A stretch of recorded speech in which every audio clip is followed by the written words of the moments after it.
تو خالد بن ولید کے پاس زہر کی شیشی لے کے پادری آتا ہے، تو حضرت خالد بن ولید پکڑ کے خود اس کو پی جاتے ہیں، اور وہ منتظر ہوتا ہے کہ تھوڑی دیر کے بعد یہ گریں گے اور موت واقعہ ہوگی، لیکن معمولی پسینے کے بعد حضرت خالد بن ولید کھڑے ہو کے کہتے ہیں میرے رب نے موت نہ لکھی ہو تو موت نہیں آ سکتی، آؤ رب کا ڈر سینے میں پال لو، زمانہ تم سے ڈرنا سیکھ لے گا، ان کے ہو جاؤ زمانہ تمہارا ہو جائے گا، ان سے وابستگی اختیار کرو پھر زمانہ تمہاری نوکری کرے گا۔ پھر میں اقبال کے لہجے میں کہنا چاہوں گا کہ محمد سے وفا تو نے تو ہم تیرے ہیں، یہ جہاں چیز ہے کیا لوح و قلم تیرے ہیں۔ پھر کائنات تمہاری باج گزار ہوگی، تمہاری دہلیز کی لونڈی ہوگی، زمانہ تمہارا نوکر ہوگا، شرط یہ ہے تم امت بن کے، تم نے امت بننا ہے، تم نے رسول اللہ کا غلام بننا ہے، تمہارا لب و لہجہ بتائے ہم حضور کی امتی، تمہارا طرز زندگی بتائے تم حضور کی امتی ہو، تمہارا کردار بتائے تم ترازو پہ کچھ تول رہے ہو، تو لوگ دوسری طرف بھی منہ کر کے کھڑے ہو جائیں، یہ غلط نہیں تول سکتا، یہ امت رسول ہے۔ تم بول رہے ہو، لوگوں کو یقین ہو کہ یہ جھوٹ نہیں بول سکتا، یہ رسول اللہ کا امت، تمہارا طرز زندگی بتائے میں امت رسول ہوں، تمہاری وحدت، تمہارا زور ہے، تمہاری طاقت ہے، تمہاری توانائی ہے۔ تو فرمایا وَكَذَلِكَ جَعَلْنَاكُمْ أُمَّةً، ہم نے تو امت بنایا تھا تم ٹکڑے ٹکڑے ہوئے، تم نے اپنے آپ کو بانٹ لیا، تم ایک دوسرے کا گریبان نوچنے لگے، تم ایک دوسرے کے جبے پھاڑنے لگے، تم ایک دوسرے کے لیے نفرتوں کے بیج بونے لگے،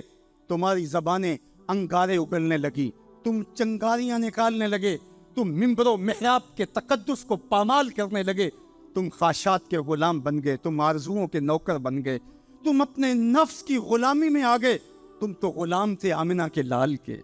تم نے کب سے نفس کی غلامی اختیار کر لی، تم کب سے خواہش کے نوکر بن گئے، تم کب سے نفس کے بندے بن گئے۔ پھر تمہیں ذلیل نہ کیا جاتا تو اور تمہارا علاج کیا ہے؟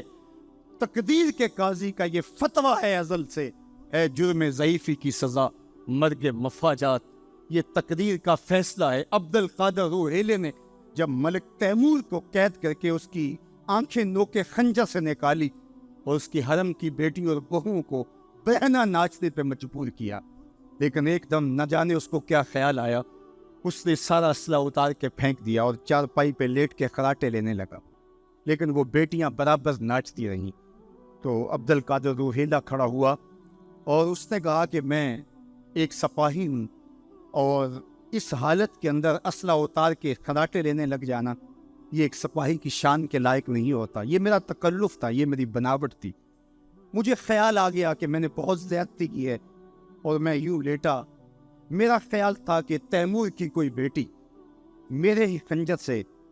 میرا گلا چیر دے گی، لیکن اس کے باوجود تم برابر ناچتی رہی۔ حمیت نام تھا جس کا کئی تیمور کے گھر سے۔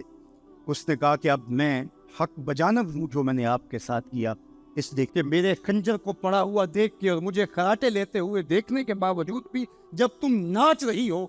تو پھر میں نے غلط نہیں کیا، تمہارا علاج یہی تھا۔ جب ہماری بیٹیاں غیروں کے نرغے میں ہوں، جب ہمارے گلے چیرے جا رہے، جب شام اجڑ رہا ہو، جب برما میں آریوں کے ساتھ انسانی آزاد کاٹے جا رہے ہیں، جب بغداد کے اندر اس امت کی شہزادیاں بھیک مانگنے پہ مجبور ہوں، تو مجھے بتاؤ اس زمانے میں بھی ہم ایک دوسرے کے گریبان نوچیں گے؟ تو پھر جو ہمارے ساتھ ہو رہا ہے یہ ہماری سزا تھی، ہمیں امت بنایا گیا تھا، ہم نفس کے غلام بن گئے، ہم خواہشات کے نوکر بن گئے۔ تو میرے رب نے کہا وَكَذَلِكَ جَعَلْنَاكُمْ أُمَّةً،